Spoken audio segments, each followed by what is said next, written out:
What's going on, Junkie Nation? Gorgeous George and Goes catching up with Joshua Van, who's coming off a big win over Bruno Silva at UFC 316. Guess what? He's already got another fight booked.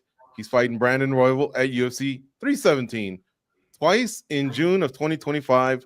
Pretty historic, Joshua Van. What the hell are you doing? Why don't you just enjoy your win and go hang out on a beach? You're gonna get in another camp, another weight cut, another tussle, man. Man, I ain't really worried about the weight cut, you know what I mean? But I mean, it's just the opportunity just come, and I can't say no, you know what I mean? So, getting a chance to fight like guys like Roy Vol is just, you know what I mean? It's just honor, man. It's honorable matchup and shit. So I can't say no. What are you weighing right now? Like what, after you weighed in at 125 or 126 the other day, what Mhm. did you fight on fight night? And then what did you let yourself go to till before they gave you that holler? I gain everything I lose, so it's like I'm back to normal. Like as soon as I mean Friday morning, I could we weigh in, and then right after that, again, I went back to my normal weight. That smile leads me to believe you're in the 150 range. Hell no, I never got up to, never got up to 150. Never in my life. 145? You know. You'll make it. You're a professional and you're young. You're only 23 years of age. I think that factors into why you did it. When you're young, man, you got cojones made of steel. Did they reset your contract, offer you some cheddar? How did they incentivize you other than the fact that it is a big fight? Yeah, man. It was just right now. You know what I mean. Me and my manager was talking about that. So of course, they definitely gonna give me a new contract. And yeah, everything's good from here. Well, that's awesome to hear. You guys deserve it when you take that type of risk to help out the company. So, Well, you know what? When we hear the news like this, right? Mhm. The first thing we do is we sit down, we think, okay, what does this do to the division? How does this change the fight? And I swear to you, when I thought of him and I thought of you, I had to kind of take a deep breath almost to prepare myself because in my head, when I play this out, I just see chaos. Like, I mean, you guys are gonna be everywhere. But I got to thinking about it, and I thought your style is the type of style for me that where most fighters have to adapt to you. You don't really give them the opportunity to do what they want to do because you're so in their face that they have to adapt to you. Because my first question in this interview would probably be like, what do you have to do now to prepare for this guy? But honestly, I think that question's probably got to go more to him because of the type of style you have. Does your style make taking a short notice fight like this easier? And do you think there's probably more pressure on him because of that? Uh, I think there should be more pressure on him just because the up and coming guys fighting the number one guy. You know what I mean? Especially on a short notice. So uh, for me, there's nothing to lose, man. And you know what I mean. When I say that, like I don't want people to think like, oh, he don't care if he lose. I want to win. You know what I mean? I'm gonna go there and do my thing. But I'm saying though, this is like one in a lifetime opportunity type shit. You know what I mean? So I'm gonna go in there, and 3 weeks is perfect fight camp for me. So this is a full camp, no excuse. But there's no pressure on me. It's all on him. What would you say if we look at Manel Kopp, who he was going to fight? What would you say is the main difference between you and Kopp and what you bring to the table versus what Kopp was bringing to the table? See, Cop, like we fought the same dude, right? His last fight was Bruno Silva, and you know what I mean. I just fought Bruno Silva, so we have like very different striking uh, styles, right? His style is touch you, and then he move, and then stuff like that. But me, I'm a heavy boxer, guys. So you know what I mean. So it's very different. So I think, yeah, you're gonna have to adjust to my style, man. Yeah. Joshua, what would you say the reward for winning this fight would be? Because you're making a big jump here and you're helping the company out. Um, But if you win this fight, like, what do you think you deserve after that? Title. It gotta be right. Cause if I beat the number one guy, I'm the number one guy. So when I beat him, I'm gonna wait for the belt.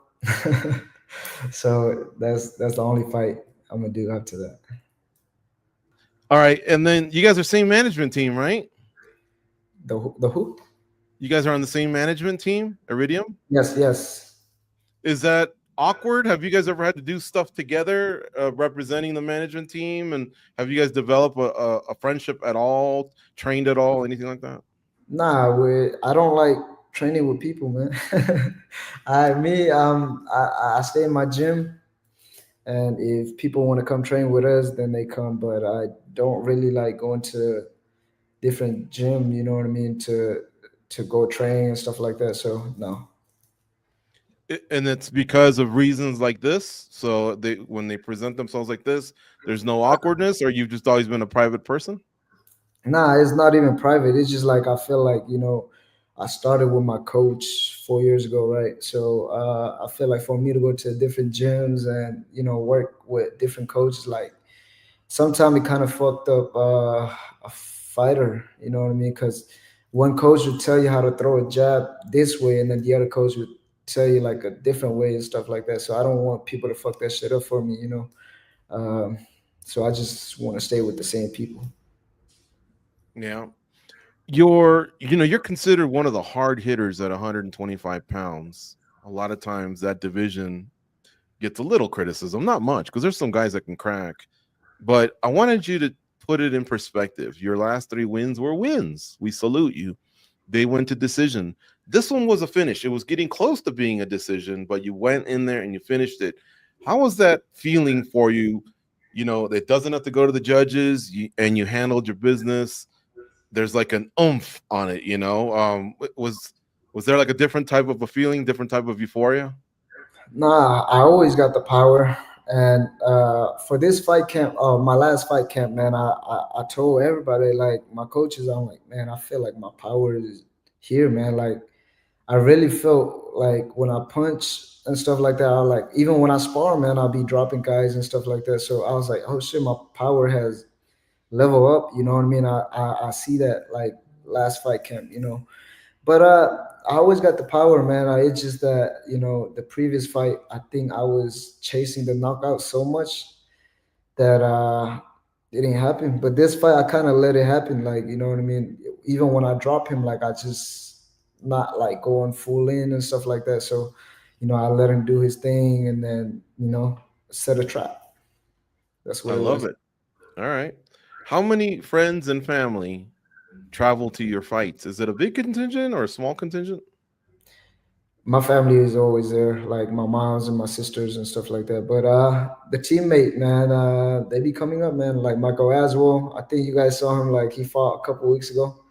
You Mhm. know what I mean? Yeah. He's always there in my corner. Sebastian, all them. You know what I mean? They, if they have times, they always come to my fight. And that celebration you were telling us about that was interrupted by the phone call from Jason House, was that a celebration of your particular win, or was it another occasion? It was a surprise. I bought a house for my mom, and it was Nice. like Oh, a cool, party. man. So Dude, that's awesome. Congrats. thank you, thank you. Now you And it can was buy a another one. surprise for her, like you handed her the keys and all that? Yeah, I mean, my mom want me to live with her and stuff like that. I'm still gonna live here, but like it's her house, you know what I mean? Yeah. Like, yeah, yeah. So, yeah, The reason I asked and tried to tie the questions together is because I'm sure they were happy, right? Cool, but 2 fights in 1 month, man, like that's a lot of airlines and hotels, but it's probably got to be a little exciting too, right? yeah. My mom is right now. She can't eat. She can't sleep. she was happy when we did the surprise, and then I was like, "Hey, mom, I got another fight." She was like, "Yeah, that's good." I was like, "In 3 weeks." She was like, "What?" So her face just changed right there and there. But yeah, she know what I'm doing. So She'll be there. yeah, she gonna be there every fight. That's cool. All right, Goes is going to finish up here with one last one for Joshua Van, our guest here, who won at UFC 316 versus Bruno Silva, and he's already got a fight at UFC 317 on June 28th versus Brandon Royval. All right, Goes, go ahead and finish up. And so, Joshua, I know you've had time to kind of process this and figure out Brandon Royval as much as you can. And you can't share all of your strategy, but in your mind, how do you see this finishing? How do you see this fight going for you? This is gonna be a tough fight, just because he got the same style I have, and he's longer and stuff like that. So he like pressuring guys too. You know what I mean? Just like I like pressuring guys. So it's gonna be who adjusts to uh, who style first.